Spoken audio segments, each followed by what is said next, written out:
That the પર capita income of, એક minute, પ્રશ્ન એવું કહે છે કે પર કેપિટા ઇન્કમ એટલે કે માથાદીઠ આવક સૌ પ્રથમ ગોતવાનું કામ કોણે કરેલું હતું? સૌ પ્રથમ ભારતની અંદર માથાદીઠ આવક ગોતવાનું શ્રેય કોને જાય છે? અને 1867-68ની અંદર એ વ્યક્તિએ સૌ પ્રથમવાર ભારતની માથાદીઠ આવક ગોતી હતી અને એ માથાદીઠ આવક મળી હતી 20 રૂપિયા. 20 રૂપિયા. મેં તમને આની પહેલાં હોમવર્ક આપ્યું હતું, ગુજરાતની માથાદીઠ આવક, ભારતની માથાદીઠ, યુરોપ અને અમેરિકાની. તો આ 1867-68ની અંદર ભારતની માથાદીઠ આવક જે છે એ 20 રૂપિયા હતી. અત્યારે આપણને એવું લાગે કે બસ ખાલી 20 રૂપિયા જ હતી, પણ આપણે એ સમયની ઇન્ફ્લેશનને પણ ધ્યાને લેવું પડશે ને, કે એ સમયે તો બધું વસ્તુ પણ સાવ સસ્તી મળતી હતી, બરાબર. 8 રૂપિયાની આજુબાજુ જમીન મળી જતી હતી, 10 રૂપિયામાં જમીન મળતી હતી, બરાબર. તો એના આધારે ભારતની પર કેપિટા ઇન્કમ 20 મળી હતી. તો એ વ્યક્તિ કયા હતા એ તમારે કહેવાનું છે. યસ, બરાબર, દાદાભાઈ નવરોજી, બરાબર. તો આ પ્રશ્ન, આવા ફેક્ચ્યુઅલ પ્રશ્ન અમુક વાર પૂછાતા હોય છે કે દાદાભાઈ નવરોજી એ વ્યક્તિ હતા કે જેણે ભારતની અંદર સૌ પ્રથમવાર માથાદીઠ આવક ગોતવાનું કામ જે છે એ કરેલું હતું. અને માથાદીઠ આવક એમને કેટલી મળી હતી? તો કે 20 રૂપિયા મળી હતી, બરાબર. ઓકે, ચલો. દાદાભાઈ નવરોજીએ એક બુક લખેલી હતી, એ બુકનું નામ ખ્યાલ છે તમને?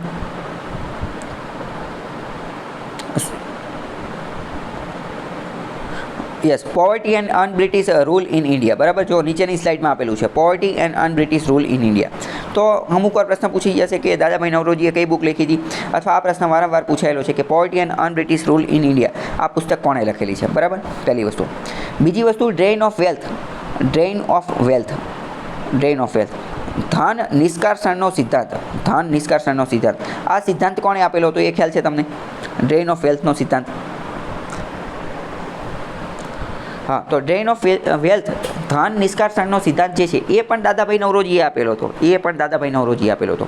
દાદાભાઈ નવરોજીએ પહેલાં એ સમજીએ કે આ ડ્રેઇન ઓફ વેલ્થનો સિદ્ધાંત શું છે. તો 1757ની અંદર પ્લાસીનું યુદ્ધ થયેલું હતું. ત્યારે અંગ્રેજોએ ભારતની અંદર જે છે એ પગ જમાવવાની કોશિશ કરેલી હતી.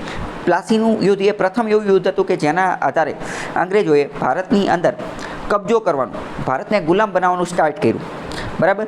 તો ત્યારે ભારતનું યોગદાન વર્લ્ડ જીડીપીની અંદર ભારતનું યોગદાન જે છે એ 33% હતું. કેટલું હતું? 33%.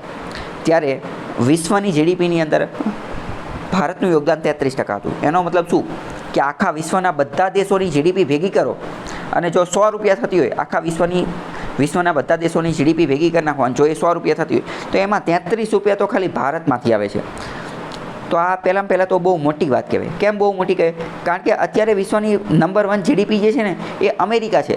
અત્યારે વિશ્વની નંબર 1 જીડીપી અમેરિકા છે. તેમ છતાં પણ એનું વિશ્વની જીડીપીની અંદર યોગદાન 33% નથી, 33% કરતાં ઓછું છે. તો તમે સમજો કે એ સમયે ભારત, એટલે તો તમને હવે એ પોઈન્ટ સમજી શકો છો કે ભારત સોને કી ચિડિયા શા માટે કહેવામાં આવતું હતું, અને વિશ્વના અન્ય દેશો ભારતને કોલોની, ગુલામ બનાવવા માટે શા માટે આકર્ષિત થતા હતા, બરાબર. તો આ 33% વાળો પોઈન્ટ પહેલાં તો સમજાણો. હા, અને હવે જ્યારે અંગ્રેજો ભારતને છોડીને ગયા 1947ની અંદર, તો 1947ની અંદર એ ભારતને છોડી અને ગયા, ત્યારે ભારતનું વર્લ્ડ જીડીપીની અંદર, ગ્લોબલ જીડીપી, વિશ્વ જીડીપીની અંદર યોગદાન માત્ર અને માત્ર 3% હતું. તો આનો મતલબ શું કે અંગ્રેજોએ, બ્રિટિશરોએ ભારતને ઇકોનોમિકલી કંગાળ કરી નાખેલું હતું, આર્થિક રીતે કંગાળ કરી લીધું હતું, એક્સપ્લોઇટ કરી નાખેલું હતું. 33% યોગદાન હતું, એની બદલે માત્ર અને માત્ર કેટલું રહ્યું? 3% રહ્યું.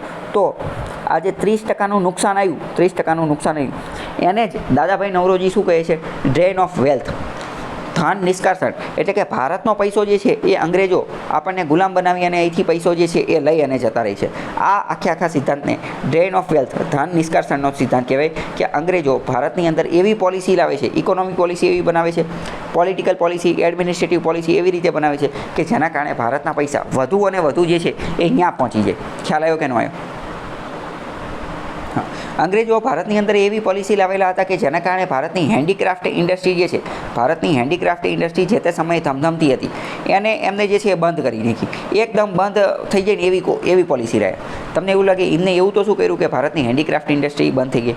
તો પહેલાં તો એમને જે છે ને એ કેશ ક્રોપ ઉપર ફોકસ કર્યો. કેશ ક્રોપ એટલે કે રોકડિયા પાકો. તો ભારતની અંદર પહેલાં જે છે એ ખાવા પીવાના સ્ટેપલ ફૂડ કહેવાય એને, સ્ટેપલ ફૂડ, ખાવા પીવાના એટલે કે ડાંગર ને ઘઉં ને એની ઉપર વધુ ફોકસ કરવામાં આવતો હતો. જેની બદલે એ લોકોએ કેશ ક્રોપ ઉપર ફોકસ કર્યો.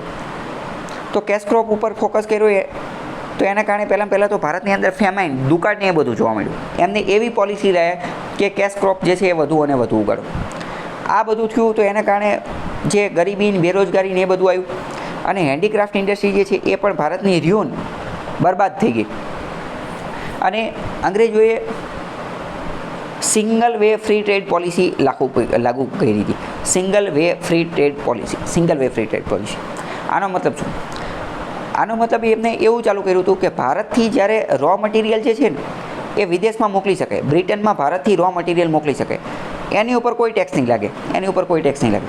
પરંતુ ભારતનું રો મટીરિયલ જ્યારે વિદેશમાં જશે, બ્રિટનમાં જશે, સૌથી પહેલી ઇન્ડસ્ટ્રીયલ રિવોલ્યુશન બ્રિટનમાં આવી હતી.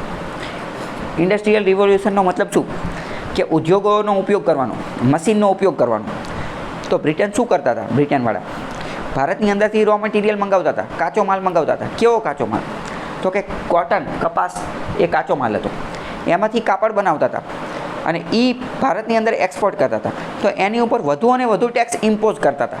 તો આનેથી ભારતને ફાયદો થશે કે નુકસાન થશે? તો કે નુકસાન થશે. કે ભાઈ આપણે એમને જ્યારે રો મટીરિયલનું એક્સપોર્ટ કરવી તો કાંઈ ટેક્સ લાગતો નથી અને એ જ રો મટીરિયલમાંથી જે વસ્તુ મોકલે તો જે છે ટેક્સ લાગે છે. બરાબર? તો આવી અલગ અલગ પોલિસીના કારણે ભારતની અંદર ડ્રેન ઓફ વેલ્થ થઈ ગયું, ધાનનું નિષ્કાસન થઈ ગયું. 33%માંથી 3% પહોંચી ગયા. આપણો આવક પૈસા જે છે એ અહીંયા પહોંચી ગયા. ખ્યાલ આવ્યો કે નહીં? બરાબર. તો દાદાભાઈ નવરોજી એક ઇકોનોમિસ્ટ હતા. એની જેવા જ એક બીજા ઇકોનોમિસ્ટ હતા, R.C. દત્ત. નીચેનું પેજ ફેરવું એટલે આવશે R.C. દત્ત, રમેશચંદ્ર દત્ત. R.C. દત્ત એનું નામ સાંભળેલું છે તમે? હા. તો R.C. દત્ત વિશે પણ અમુક વાર પ્રશ્ન પૂછાય છે કે R.C. દત્ત જે છે એમને કઈ પુસ્તક લખેલી હતી? એના વિશે ખ્યાલ છે કે એમને કઈ પુસ્તક લખેલી હતી? હા, નીચે પેજ ફેરવો આવશે. એમને the economic history of India, ભારતનો આર્થિક ઇતિહાસ નામની પુસ્તક જે છે લખેલી હતી. આ પ્રશ્ન પણ પૂછાઈ જશે કે the economic history of India એ પુસ્તક કોણે લખેલી હતી? અત્યારે આપણે 3 મહત્ત્વની પુસ્તક ડિસ્કસ કરી. The planned economy of India, M Visvesvaraya, poverty and unbritish rule in India, Dadabhai Naoroji, અને the economic history of India, R.C. Dutt. R.C. Dutt એટલે શું? તો કે રમેશચંદ્ર દત્ત. બરાબર? આટલી વસ્તુ ખ્યાલ આવ્યો?